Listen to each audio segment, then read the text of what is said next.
Para ulama ahlu sunnah, para ulama akidah menjelaskan bahwa kewajiban pertama bagi kita mengenal siapa Allah Tuhan kita, itu keyakinan.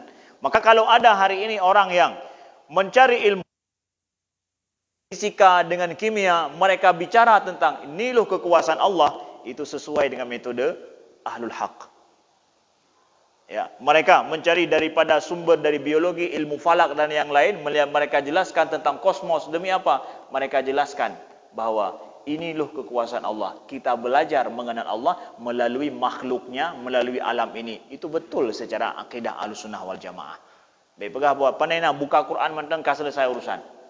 Quran saja kita, enggak usah dengan ilmu-ilmu itu. Enggak, Ahlussunnah wal Jamaah, ulama ahlul haq juga mengajarkan manusia mengenal Allah melalui itu. Betul adanya. Kenapa? Al-Quran sendiri menyuruh, lihat apa yang di alam dan di langit dan di bumi ini, supaya engkau kenal siapa Allah. Yang mereka kenal apa itu? Yaitu makhluk. Sampai ada siapa yang menciptakan. Kalau ada Tuhan, siapa yang menciptakan Tuhan? Kan nanya juga lagi. Kalau kita tahu apa yang kita percaya ada di mana, dan semua yang kita tahu asal usul daripada semua itu yang ada, maka kalau ada Tuhan, dari mana asal usul Tuhan itu? Itu jadi pertanyaan juga lagi, terus. Orang kafir akan tanya begitu. Dan saya baca banyak masalah tentang permasalahan orang kafir yang menanyakan sampai seperti itu. Kenapa ada muncul pertanyaan, siapa yang menciptakan Tuhan? Siapa, dan kalau ada Tuhan, di mana Tuhan? Pertama, yuk kita kembali kepada akal orang yang bertanya ini. Dia tidak percaya pada Tuhan, berarti konsep Tuhan tidak ada padanya. Kita dalam Islam diajarkan ada khalik, ada makhluk. Oke? Ada khalik, ada makhluk. Khalik dan makhluk sama tidak? Beda, sangat beda, semuanya beda, atau ada persamaan? Tidak ada persamaan.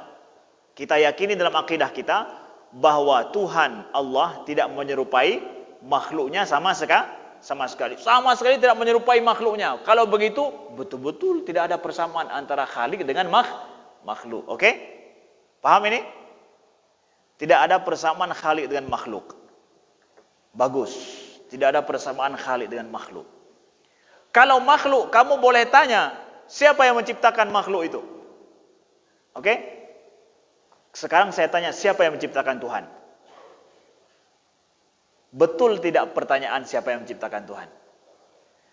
Dia yang menanyakan siapa yang menciptakan makhluk, menanyakan lagi siapa yang menciptakan khalik, berarti menurut dia khalik dengan makhluk sama aja. Jangan enggak konsep awal katalah herona. Yo, katalah. Ya. Kami orang beriman mengatakan bahwa khalik dengan makhluk beda. Tidak ada persamaan. Tidak ada persamaan sama sekali, ya. Dan itu Al-Quran mengajarkan kepada kita. Dan itu akidah inti Ahlus Sunnah, tidak ada persamaan antara khalik dengan makhluk. Bagus. Kalau begitu ada pertanyaan saya pakai untuk makhluk, nggak bisa saya pakai untuk khalik. Betul. Kenapa? Karena berbeda konsep awalnya. Lalu di mana engkau tinggal? Di mana Tuhan tinggal? Boleh saya tanya begitu? Di mana saya tinggal? Betul untuk saya. Di mana Tuhan tinggal? Di mana Tuhan berada? Nggak bisa saya pakai. Karena apa? Karena perbedaan jelas antara khalik dengan makhluk. Kecuali orang yang dari awal sudah mengatakan bahwa khalik makhluk sama aja. Semua boleh ditanya. Siapa yang menciptakan makhluk? Jelas. Siapa yang menciptakan Tuhan? Berarti engkau samakan makhluk dengan Tuhan sehingga engkau tanya seperti itu. Ini pikiranmu yang salah. Nah, contoh begitu lagi.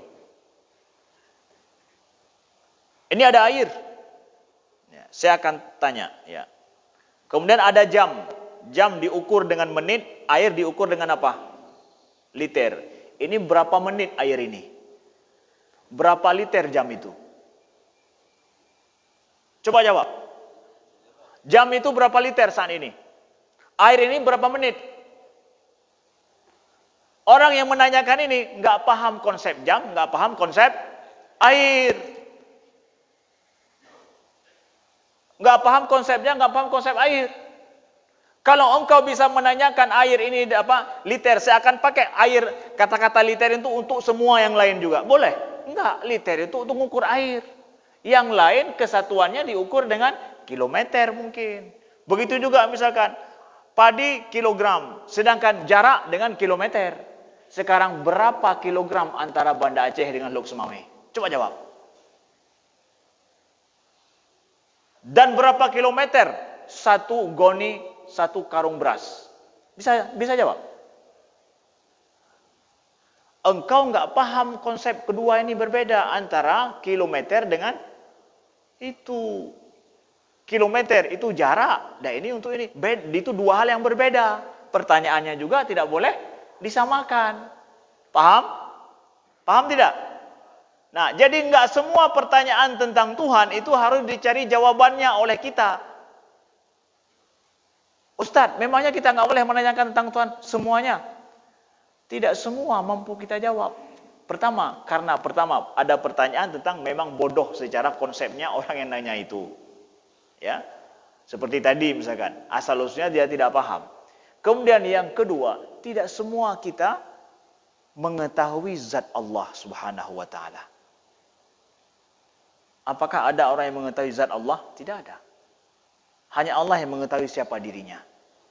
Cuma kita yang disuruh beriman dalam Al-Quran apa? Disuruh beriman akan sesuai dengan Al-Quran. Apa yang Allah sampaikan dalam Al-Quran wajib kita imani. Yang tidak disampaikan dalam Al-Quran, tidak disampaikan oleh Nabi Muhammad, kita kembalikan kepada Allah. Itu orang mukmin, orang beriman. Jadi pertanyaan, konsep inti cara menjawab, ada orang yang nanya yang aneh-aneh tentang Tuhan. Do you believe that creator and creature that is different? Kamu percaya tidak bahwa beda antara creator, pencipta dengan makhluk? Is the same. Oh, kalau the same, kamu memang nggak punya konsep. You are poor of concept. Kamu miskin konsep. Kami orang Muslim punya kaya konsep. Konsep makhluk dengan khalik itu beda 100%. So, you can ask, kamu bisa tanya tentang Tuhan, tentang makhluk, sesuatu yang kadang tidak bisa kau tanya tentang Tuhan. Karena apa? Different concept.